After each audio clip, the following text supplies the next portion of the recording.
समास। समास की परिभाषा। दो या दो से अधिक शब्दों के योग से नवीन शब्द बनने की विधि यानी क्रिया को समास कहते हैं। इस विधि से बने शब्दों का समस्त पद कहते हैं। इस विधि से बने शब्दों को समस्त पद कहते हैं। जब समस्त पदों को अलग अलग किया जाता है तो इस प्रक्रिया को समास विग्रह कहते हैं। समास के 6 भेद हैं। फर्स्ट, अव्ययी भाव समास। सेकंड, तत्पुरुष समास। थर्ड, द्विगु समास। फोर्थ, द्वंद्व समास। फिफ्थ, कर्म धारय समास। सिक्स्थ, बहुव्रीहि समास।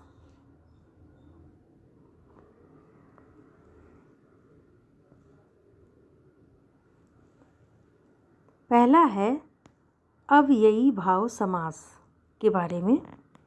इस समास में पहला पद अव्यय होता है और यही प्रधान होता है। जैसे भर पेट, तो पेट भरकर, यथा योग, योग के अनुसार। पहला पद अव्यय होता है और यही प्रधान भी होता है।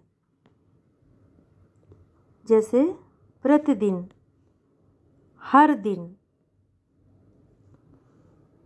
अजन्म, जन्म भर, अजीवन, जीवन भर पर्यंत, आमरण, मरण तक पर्यंत, बीचों बीच, बीच ही बीच में,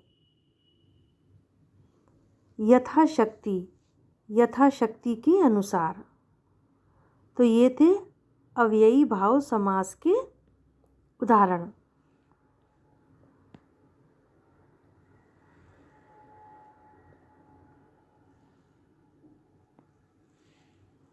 दूसरा है तत्पुरुष समास। इस समास में प्रथम शब्द यानी पद गौड़, द्वितीय पद प्रधान होता है। पहला शब्द यानी पद गौड़ और द्वितीय पद प्रधान होता है। उसे तत्पुरुष समास कहते हैं। इसमें कारक चिन्हों का लोप हो जाता है। कारक तथा अन्य आधार पर तत्पुरुष के निम्नलिखित भेद होते हैं। कारक तथा अन्य आधार पर तत्पुरुष समास के निम्नलिखित भेद होते हैं। तो कौन से भेद होते हैं? पहला, कर्म तत्पुरुष, जिसमें को परसर्ग विभक्त कारक चिन्हों का लोप होता है। जैसे जिसमें को लगता है, समस्त पद और विग्रह। उदाहरण देखिए, बस चालक, बस को चलाने वाला। गगनचुंबी, जिसमें को लग रहा है, को पर सर्ग विभक्त कारक चिन्हों का लोप होता है। जैसे गगनचुंबी, तो गगन को चूमने वाला। स्वर्ग प्राप्त, स्वर्ग को प्राप्त। माखन चोर, माखन को चुराने वाला, जिसमें को लगाया गया है। कर्म तत्पुरुष समास है।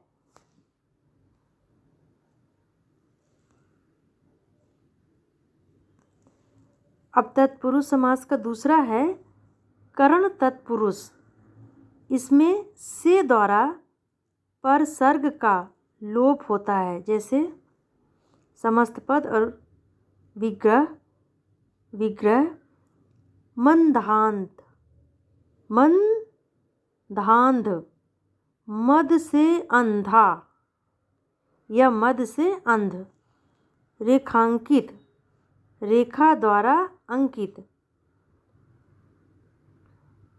या तो इसमें से लगेगा विग्रह करने पर, या तो द्वारा लगेगा। हस्तलिखित, हाथ से लिखित। कष्ट साध्य, कष्ट से साध्य। ओके।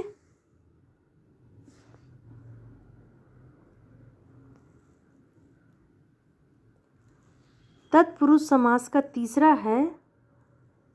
तीसरा भेद है संप्रदान तत्पुरुष। इसमें को के लिए परसर्ग को लोप होता है। जैसे समस्त पद है ये और ये उसका विग्रह। हथकड़ी, हाथ के लिए कड़ी, इसमें के लिए लगा है। फिर है परीक्षा भवन, परीक्षा के लिए भवन। हवन सामग्री, हवन के लिए सामग्री। सत्याग्रह, सत्य के लिए आग्रह। ओके।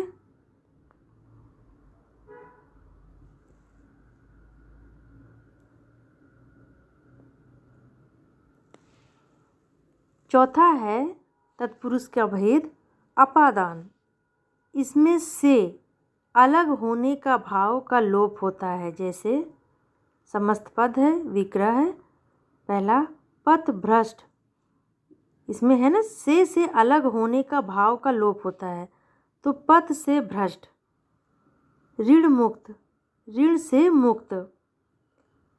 जन्मांध, जन्म से अंधा, अलग होने का से अलग होने का भाव है। भयभीत, तो भय से भीत। ओके।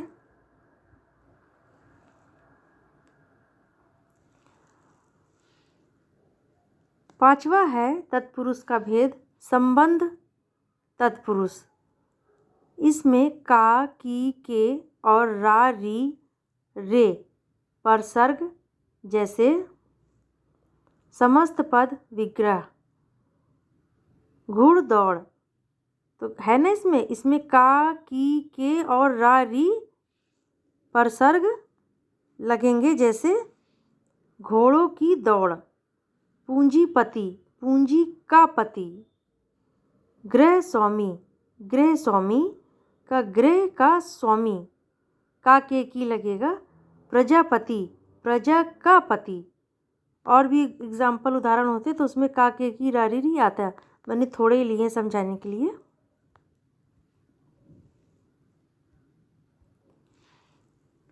छठा है तत्पुरुष का भेद अधिकरण तत्पुरुष।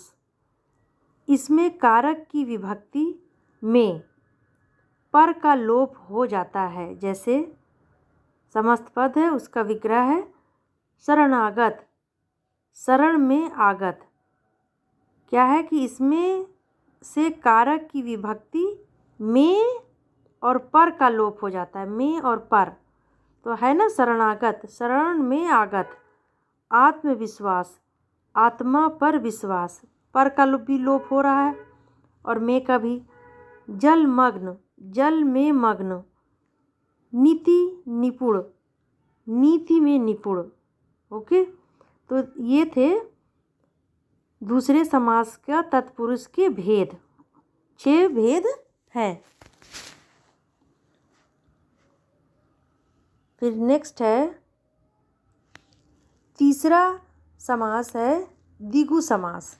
इस समास का पहला पद संख्यावाचक विशेषण होता है और दूसरा पद उसका विशेष्य होता है। जैसे चौराहा, तो 4 राहों का समाहार या समूह।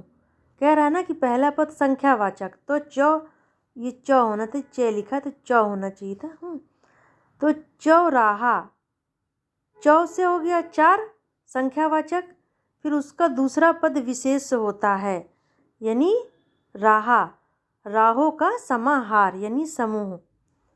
त्रिभुवन, त्रि संख्यावाचक बता रहा, बाकी विशेष बता रहा, तो 3 भुवनों का समूह यानी 3 भवनों का समूह। भुवन या तो आप कह सकते हैं भुवनों का समूह। नवग्रह, तो नव मतलब 9 संख्यावाचक बता रहा, 9 ग्रहों का समाहार। बाकी विशेष से है। नव क्या है? संख्यावाचक पहला पद विशेषण और दूसरा पद ग्रह, ग्रहों का समाहार, ये विशेष हो गया। त्रिवेणी, त्रि माने तीन, तो तीन वेड़ियों का समाहार। तो इस पहला पद संख्यावाचक विशेषण होता है, दूसरा पद उसका विशेष होता है। तो ये था द्विगु समास में पहचान है कि पहला पद संख्यावाचक रहेगा और दूसरा विशेष रहेगा। तो आप पहचान लीजिए कि ये द्विगु समास है। ओके।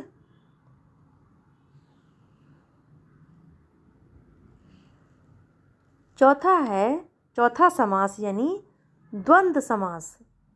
इस समास में दोनों पद प्रधान होते हैं तथा और या अथवा आदि शब्दों का लोप होता है, जैसे आय व्यय। तो आय और व्यय कह रहा है ना कि इस समास में दोनों पद प्रधान होता है, दोनों पद जिनके बीच में तथा और या, तथा और या आदि शब्दों का लोप होता है, जैसे आय व्यय। तो आय और व्यय, ओके, ये और लग गया ना। माता पिता, तो माता और पिता, तो और का वो हो रहा है ना लोप, और प्रेजेंट कर रहा है कि माता और पिता उनके बीच में और लग रहा। भीम अर्जुन, तो भीम और अर्जुन। अन्न जल, अन्न और जल, तो ये थे द्वंद्व समास के उदाहरण। तथा भी लग सकता है, या भी लग सकता है, इनमें नहीं, दूसरे वर्ड में, दूसरे शब्दों में।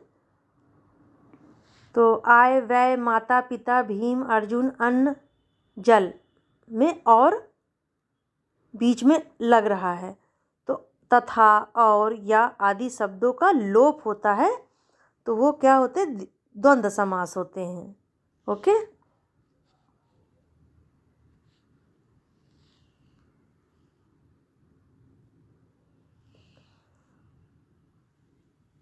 पांचवा समास कर्म धाराय समास। इस समास में विशेषण का संबंध होता है। इसमें प्रथम यानी पूर्व पद गुणवाचक होता है, जैसे प्रथम पद इसमें क्या होता है? कर्म धाराय समास में गुणवाचक, जैसे महात्मा, तो महान है जो आत्मा। तो आत्मा की विशेषता क्या बता रहा है? महान, मतलब आत्मा का गुण क्या है? महान, तो ये गुण हो गया। पहला और मतलब प्रथम और पूर्व पद क्या है? महान, उसकी गुण क्या है? महान है वो आत्मा। तो महात्मा, महान है जो आत्मा। दूसरा है स्वर्ण कमल, तो स्वर्ण का है जो कमल। कमल कैसा है?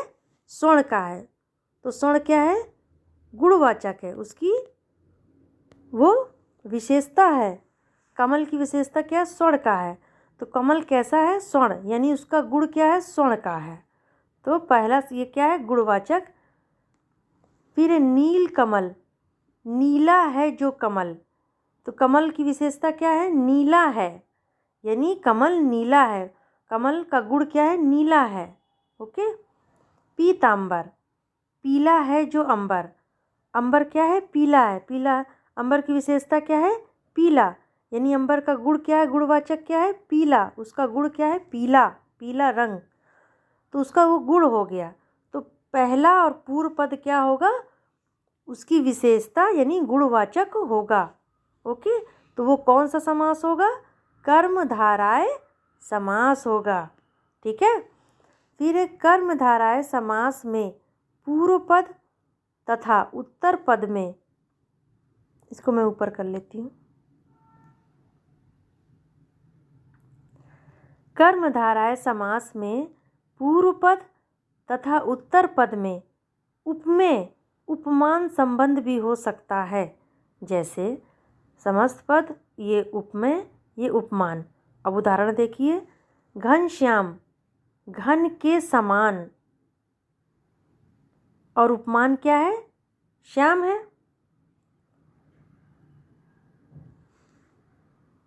कमल नयन, कमल के समान, उपमान क्या है?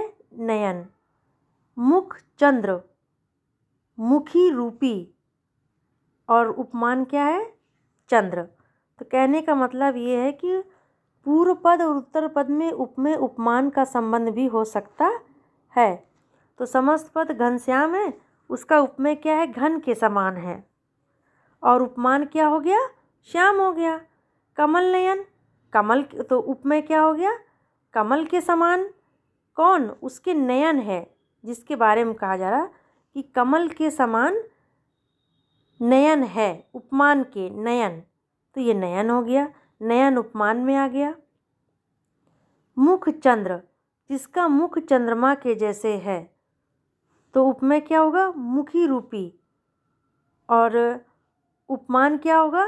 चंद्र के समान है, तो ये चंद्र हो गया उपमान। किसी को कहा जा रहा है ना कि उपमान कौन है? श्याम है, नयन है और चंद्र है। ठीक है, चलिए।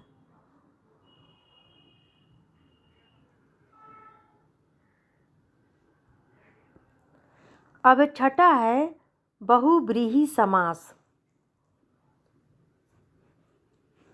6 समास होते हैं, भेद समास के भेद 6 होते हैं, आखिरी है बहुव्रीहि समास।